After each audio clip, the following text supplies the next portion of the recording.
নমস্কাৰ ছাত্ৰ ছাত্ৰীসকল, আহা আজি আমি অনুশীলনী R4ৰ বাকি থকা দুটামান প্ৰশ্নৰ সমাধান কৰোঁ। 4 নম্বৰ প্ৰশ্নটো হৈছে তলৰ সংখ্যাবোৰ তুলনা কৰা। 4ৰ 1টো হৈছে 2 to the power 8 আৰু 8 স্কোৱাৰ। এই দুটা সংখ্যা আমাক তুলনা কৰিবলৈ কৈছে, অৰ্থাৎ এইটো এইটোতকৈ ডাঙৰ নে সৰু নে সমান সেইটো আমাক চাবলৈ কৈছে। এনেধৰণৰ অংকবিলাক কৰোঁতে সাধাৰণতে আমি ভূমিকেইটা একে কৰিবলৈ চেষ্টা কৰোঁ। আমি 8টো 2 ভূমি হিচাপে প্ৰকাশ কৰিব পাৰিম, নহয়নে? 8টো কি হয়? 8টো আমি সকলোৱে জানো, 8 মানে হৈছে 2 কিউব আৰু এই স্কোৱাৰটো আছে, তাৰমানে 2 কিউব হোল স্কোৱাৰ। তাৰমানে 8 স্কোৱাৰটো হ'ব 2 to the power 2 3 গুণ 6, 2 to the power 6। আনটো সংখ্যা হৈছে 2 to the power 8। 2 to the power 8 আৰু 8 স্কোৱাৰ তুলনা কৰিবলৈ 8 স্কোৱাৰ মানে হৈছে 2 to the power 6। আমি 2 to the power 8 আৰু 2 to the power 6 তুলনা কৰিম। ইয়াত দুইটাতে ভূমিকেইটা একে, নহয়নে? সেয়েহে আমি ঘাতকেইটা চাম, যিটোৰ ঘাত ডাঙৰ সেইটোৱেই ডাঙৰ হ'ব। এইটোৰ ঘাত হৈছে 8, ইয়াৰ ঘাত হৈছে 6। তেতিয়াহ'লে কোনটো ডাঙৰ? 2 to the power 8টো ডাঙৰ। 2 to the power 6তকৈ 2 to the power 8টো ডাঙৰ, নহয়নে? 2 to the power 6 মানে কি হৈছে 8 স্কোৱাৰ, তাৰমানে 2 to the power 8টো 8 স্কোৱাৰতকৈ ডাঙৰ। এতিয়া আহাচোন 2 নম্বৰ অংকটো চাওঁ। 2 নম্বৰ অংকটো হৈছে 2.7 into 10 to the power 12 আৰু 1.5 into 10 to the power 8। এতিয়া আমি ইয়াৰ সমাধান কৰিবলৈ প্ৰথমতে আমি ইয়াৰ প্ৰথম অংশটো চাওঁ আহা। দুইটা সংখ্যাৰে প্ৰথম অংশটো এটা হৈছে 2.7, আনটো হৈছে 1.5। কোনটো ডাঙৰ? 2.7টো ডাঙৰ, নহয়নে? এতিয়া দ্বিতীয় অংশটো দুইটাই ভূমি 10 হৈ আছে, একে হৈ আছে। এতিয়া ঘাতকেইটা চাওঁ আহা। দ্বিতীয় অংশটোৰ ঘাত এটা হৈছে 12, এটা হৈছে 8। তেতিয়াহ'লে দ্বিতীয় অংশটো এইটোৰে ডাঙৰ, নহয়নে? প্ৰথম অংশটো ইয়াৰ ডাঙৰ, দ্বিতীয় অংশটো ইয়াৰ ডাঙৰ। তেতিয়াহ'লে দুটা ডাঙৰ সংখ্যা পূৰণফল দুটা সৰু সংখ্যা পূৰণফলতকৈ ডাঙৰ, নহয়নে? তেতিয়াহ'লে কোনটো ডাঙৰ? 2.7 into 10 to the power 12টো 1.5 into 10 to the power 8তকৈ ডাঙৰ। 5 নম্বৰ অংকটো চাওঁ আহাচোন। তলৰ ফলাফলবোৰ ধনাত্মক সূচকেৰে প্ৰকাশ কৰা। 5 নম্বৰৰ অংকৰ উত্তৰবোৰ অৰ্থাৎ ফলাফলবোৰ আমাক ধনাত্মক সূচকেৰে প্ৰকাশ কৰিবলৈ কৈছে। 2 to the power -3 into -7 to the power -3। এই সূচক দুটাৰ ঘাত একে, নহয়নে? একে ঘাত থকা দুটা সূচক পূৰণ কৰিবলৈ হ'লে আমি কি কৰিব লাগে? ভূমি দুটা পূৰণ কৰি দুইটাৰ ওপৰতে ঘাতটো লিখিব লাগে, নহয়নে? 2 আৰু -7, 2 আৰু -7ৰ পূৰণফল কি হ'ব? 2 into 7 14 প্লাছ এ মাইনাছ, তাৰমানে -14। আমি পাম -14 to the power -3। এই সূচকটো ঋণাত্মক হৈ আছে, নহয়নে? ইয়াক ধনাত্মক কৰিবলৈ আমি কি কৰিব লাগিব? আমি এই সূত্ৰটো ব্যৱহাৰ কৰিব লাগিব। a to the power -n equal to 1/a to the power n। এই সূত্ৰটোৰ মতে -14 to the power -3 মানটো হ'ব 1/-14 কিউব। 2 নম্বৰ অংকটো হৈছে -3 to the power -4 into 5/3 whole to the power -4। এই অংকটোৰ উত্তৰটো ধনাত্মক সূচকেৰে প্ৰকাশ কৰিবলৈ কৈছে। আমি এই অংকটো কৰাৰ নিচিনাকৈ সম্পূৰ্ণ অংকটো কৰি শেষত উত্তৰটোৰ ঘাতটো ধনাত্মক কৰিব পাৰোঁ, নাইবা আমি অংকটো কৰাৰ আগতেও এই ঘাতকেইটা ধনাত্মক কৰি লৈও অংকটো কৰিব পাৰোঁ। এইবাৰ আহাচোন আমি চাওঁ প্ৰথমতেই ঘাতকেইটা ধনাত্মক কৰি আমি কেনেদৰে অংকটো কৰিব পাৰোঁ। -3 to the power -4 এইটো যদি ধনাত্মক ঘাতত প্ৰকাশ কৰোঁ তেতিয়াহ'লে কি হ'ব? তেতিয়াহ'লে আমি পাম 1/-3 to the power 4 into 5/3 whole to the power -4। এইটো আমি ধনাত্মক ঘাতত নিবলৈ a/b whole to the power -n equal to b to the power n/a to the power n সূত্ৰটো ব্যৱহাৰ কৰিম। তেতিয়াহ'লে আমি কি পাম? 3/5, ওপৰত ঘাতটো কি হ'ব? 4 হ'ব, নহয়নে? আমি পাম 3 to the power 4/5 to the power 4। -3 to the power 4 আৰু 3 to the power 4ৰ মানটো একে, যিহেতু এই ঘাতকেইটা ধনাত্মক, নহয়নে? যুগ্ম সংখ্যা, নহয়নে? আমি পাইছিলোঁ যে -1 to the power n equal to 1 যেতিয়া nটো যুগ্ম সংখ্যা হয়। যিহেতু এই ঘাতকেইটা যুগ্ম সংখ্যা সেইকাৰণে -3 টু দি পাৱাৰ 4 আৰু 3 টু দি পাৱাৰ 4 মানটো একে হ'ব। সেয়েহে এই দুটা আমি কেঞ্চেল কৰিব পাৰিম। তেতিয়াহ'লে আমি কি পাম? উত্তৰটো ওপৰত পাম আমি 1 আৰু তলত পাম আমি 5 টু দি পাৱাৰ 4। এতিয়া আহাচোন আমি 6 নম্বৰৰ অংক দুটামান চাওঁ।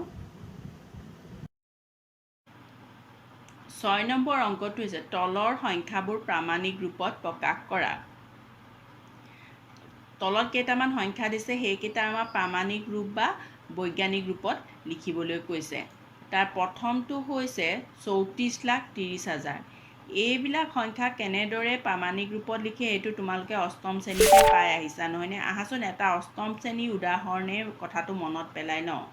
প্ৰামাণিক ৰূপত সাধাৰণতে এটা অংকৰ পিছত দশমিক লিখা হয়। তাৰমানে 58টো আমি লিখিম 5.8। এতিয়া 58টো যেতিয়া 5.8 লিখিলোঁ, সেইটো 58ৰ লগত সমান হৈ আছে জানো? নাই। সমান কৰিবলৈ আমি কিহেৰে পূৰণ কৰিব লাগিব? 10ৰে পূৰণ কৰিব লাগিব নহয়নে? এইটো কথা আমি প্ৰামাণিক ৰূপত নিওঁতে এনেদৰে মনত ৰাখিব পাৰোঁ। দশমিকটো ক'তো নাই মানে একেবাৰে শেষত আছে, শেষত দশমিক নাপাতে। ইয়াত দশমিক আছে বুলি আমি ধৰি ল'ম। ইয়াৰ পৰা আমি কেইটা অংকৰ আগত দশমিক লিখিলোঁ? এটা অংকৰ। সেইকাৰণে 10ৰ ওপৰত 1 ঘাতেৰে এইটো পূৰণ কৰিছোঁ। অন্য এটা উদাহৰণ চালে তোমালোকে নিশ্চয় বুজি পাবা। 5,80,000। ইয়াকো আমি প্ৰামাণিক ৰূপত লিখিবলৈ 5.8 লিখিম, যিহেতু প্ৰামাণিক ৰূপত এটা অংকৰ পিছতে দশমিক লিখা হয়। এতিয়া দশমিকটো ইয়াত আছিলে, কেইটা অংকৰ আগত লিখিলোঁ আমি? 1, 2, 3, 4, 5। 5টা অংকৰ আগত লিখিলোঁ। তাৰমানে ইয়াৰ লগত আমি পূৰণ কৰিম 10 টু দি পাৱাৰ 5। তেতিয়াহ'লে এই অংকটোৰ সমাধান কি হ'ব? এটা অংকৰ পিছত মানে ইয়াত দশমিক লিখিলোঁ, তাৰমানে 3.43 হ'ল। দশমিকৰ পিছত শূন্যৰ মূল্য নাই, সেইকাৰণে আমি পতা নাই। আমি কেইটা অংকৰ আগত দশমিক লিখিলোঁ বাৰু? 1, 2, 3, 4, 5, 6। তেতিয়াহ'লে ইয়াত কি পূৰণ কৰিম? 10 টু দি পাৱাৰ 6। 6 নম্বৰৰ অন্য এটা অংক কৰোঁ আহাচোন। 0.000000015। এইটো কেনেদৰে কৰে সেইটো তোমালোকে অষ্টম শ্ৰেণীত পাই আহিছা নহয়নে? আৰু মই ইয়াৰ আগৰ ভিডিঅ'টোত তোমালোকক কৈছিলোঁ যে 0.0001 equal to 10 to the power -4। ইয়াৰ এটা উদাহৰণ চাওঁ আহাচোন। 0.00004। এইটো যদি আমি 4 হিচাপে লিখোঁ কি হ'ব তেতিয়া? এই 4টো ইয়াতকৈ ডাঙৰ হ'ব নহয়নে? সমান কৰিবলৈ কি কৰিব লাগিব? আমি 1ৰ পিছত 5টা শূন্যৰে হৰণ কৰিব লাগিব। যিহেতু আমি দশমিকটো 1, 2, 3, 4, 5 ঘৰ পিছলৈ নিছোঁ। এতিয়া এইটো যদি আমি সূচক ৰূপত লিখোঁ তেতিয়া কি হ'ব? 4/10 টু দি পাৱাৰ 5। তাৰমানে 0.0004ৰ মানটো হ'ব 4 × 10 টু দি পাৱাৰ -5। এইটো কেলৈ -5 হ'ল? এই সূচকটো আমি ওপৰলৈ নিছোঁ নহয়নে? ওপৰলৈ নিয়াৰ লগে লগে ঘাতৰ চিনটো সলনি হৈ যাব। তেতিয়াহ'লে ইয়াৰ বৈজ্ঞানিক ৰূপটো কি হ'ব? বৈজ্ঞানিক ৰূপত আমি সদায় এটা অংকৰ পিছত দশমিক পাতোঁ। ইয়াত যদি দশমিক পাতোঁ তাৰতো কোনো মূল্য নাই, তাৰমানে আমি দশমিকটো পাতিব লাগিব ইয়াত নহয়নে? তাৰমানে 1.5। তেতিয়াহ'লে আমি দশমিকটো কেইঘৰ পিছলৈ নিলোঁ? 1, 2, 3, 4, 5, 6, 7। 7 ঘৰ পিছলৈ নিলোঁ নহয়নে? তাৰমানে কি হ'ব? 1.5 × 10 টু দি পাৱাৰ -7। এতিয়া তোমালোকে মনত ৰাখিবা, যিমানটা অংক আগলৈ নিয়া সেইটো হ'ব 10 টু দি পাৱাৰ ধনাত্মক ঘাত, আৰু যিমানটা অংকৰ পিছলৈ নিয়া সেইটো হ'ব 10 টু দি পাৱাৰ ঋণাত্মক ঘাত। ডাঙৰ সংখ্যাবোৰ ঘাতটো ধনাত্মক থাকিব, সৰু সংখ্যাটোৰ ঘাতটো ঋণাত্মক থাকিব। এতিয়া আহাচোন 7 নম্বৰৰ দুটামান প্ৰশ্নৰ সমাধান কৰোঁ। তলৰ সংখ্যাবোৰ সাধাৰণ ৰূপত প্ৰকাশ কৰা। এইবাৰ আমাক প্ৰামাণিক ৰূপত সংখ্যাবিলাক দিয়া আছে, সেইবিলাক আমি সাধাৰণ ৰূপত লিখিব লাগে। সাধাৰণ ৰূপত লিখিবলৈ প্ৰথমতে এইটো দশমিকটো উঠাই দিওঁ আহা।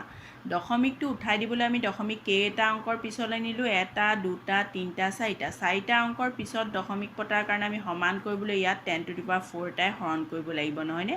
ইনটো আছে 10 to the power 9।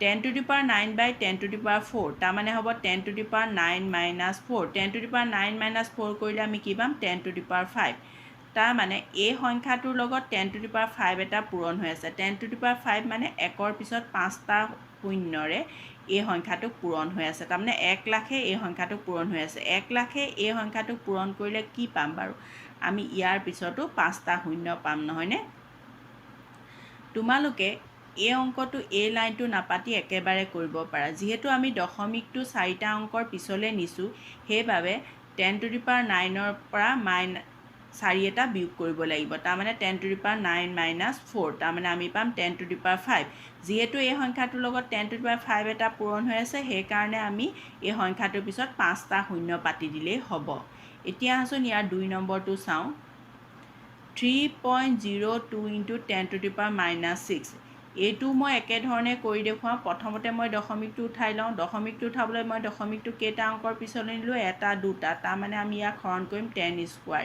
into 10 to the power minus 6 10 to the power minus 6 by 10 square তাৰ মানে আমি কি পাম 10 to the power minus 6 minus 2 তাৰ মানে পাম 10 to the power minus 8 এইটো তোমালোকে একেবাৰে কৰিব পৰা দুটা অংকৰ পিছলৈ দশমিকটো নিছো তাৰ মানে 10 to the power minus 6 ৰ পৰা 2 এটা বিয়োগ হ'ব তাৰ মানে minus 6 minus 2 equal to minus 8 নহয়নে এতিয়া ইয়াক 10 to the power minus 8 এ পূৰণ হৈ আছে তাৰ মানে দশমিকটো 8টা অংকৰ আগত বহিব নহয়নে আমাৰ ইয়াত কেইটা অংক আছে 3টা আছে এটা দুটা 3টা তেতিয়াহলে আৰু 5টা আমি কি পাতিম আগত শূন্য পাতিম নহয়নে ইয়াৰ মানটো হ'ব 0.00000302 8 নম্বৰ অংকটো হৈছে m ৰ মান নিৰ্ণয় কৰা যাতে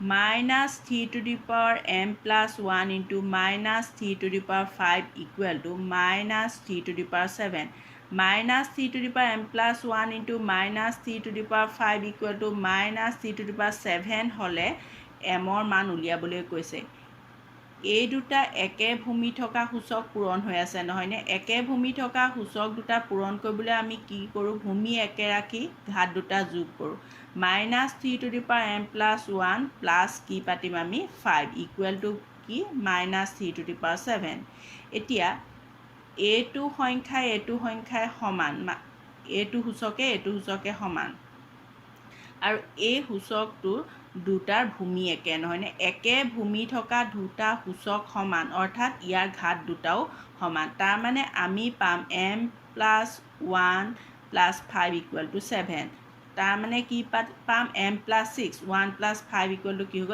6 m plus 6 equal to 7 এটাকে m ৰ মান কি পাম বাৰু ইয়াত 6 to plus হৈ আছে এফালে গলে মাইনাস হ'ব এটাকে m is equal to পাম 7 minus 6 7 minus 6 মানে কি হ'ব 1 এতিয়া আমি m ৰ মান কি পালো 1 পালো ছাত্ৰ ছাত্ৰীসকল আজিৰ বাবে ইমানে ইয়াৰ পিছত অনুশীলনী R4 ৰ বাকি থকা অংকখিনি সমাধান কৰিম ধন্যবাদ